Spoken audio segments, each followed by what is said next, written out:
মফিদুল ইসলাম একসময় বড় গাভীর খামার ছিল তার। 2013 সালে সেই খামারে প্রায় কোটি টাকা লোকসান করেন তিনি। পরে জীবিকার তাগিদে একটি স্কুলে বাবুর্চির চাকরি নেন। 2020 সালে করোনার কারণে সেই চাকরি হারিয়ে আবারও বেকার হয়ে পড়েন মফিদুল। এরপর নিজস্ব 2 বিঘা জমিতে শুরু করেন পাঠার খামার। এই খামারের মাধ্যমেই পরবর্তীতে ঘুরে দাঁড়িয়েছেন মফিদুল ইসলাম। বর্তমানে তার খামারে রয়েছে হরিয়ানা, মেউতি তোতা, বিটল, ব্ল্যাক বেঙ্গল সহ দেশি বিদেশি 7 জাতের 17টি পাঠা, যার বাজার মূল্য প্রায় 12 লাখ টাকা।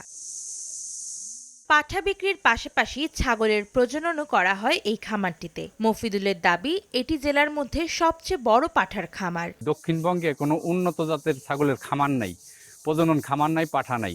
তখন আমি এই উদ্যোগটা নিলাম, নিয়ে ভারত থেকে যারা আনে তাদের কাছ থেকে আস্তে আস্তে সংগ্রহ করে এখন চলতেছে। কেনাকাটায় 100% পর্যন্ত ক্যাশব্যাক জিতে নিন BMW সহ হাজার হাজার পুরস্কার। এই পাঠার খামার দেখতে প্রতিদিনই ভিড় করেন পশু প্রেমীরা। তাকে দেখে পাঠার খামার করে স্বাবলম্বীও হয়েছেন অনেকে। উন্নত জাতের বড় বড় পাঠাগুলো এটা রাজবাড়ি ডিস্ট্রিক্টের ভিতর আর কোথাও নাই। আমি অনেক জায়গায় খোঁজ নিচ্ছি, অনেক জায়গায় আমার ছাগল ব্রিড করাইতে নিছি।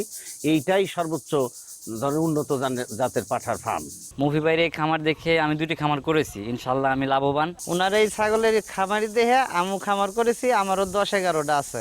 বাণিজ্যিক সম্ভাবনার কারণে খামারিরা পাঠা পালনে আগ্রহী হচ্ছে বলে জানান উপজেলার প্রাণী সম্পদ কর্মকর্তা। বিভিন্ন ধরনের পাঠা লালন পালন করছেন খামারিরা, এবং এই পাঠা লালন পালনের মাধ্যমে প্রজনন ফি এবং এই পাঠা বিক্রয়ের মাধ্যমে খামারিরা বর্তমানে স্বাবলম্বী হয়ে যাচ্ছে। সরকারি ঋণ সহায়তা পেলে খামারের পরিধি বড় করে প্রাণী সম্পদ উন্নয়নে আরও অগ্রণী ভূমিকা রাখতে পারবেন বলে মনে করেন মফিদুল ইসলাম।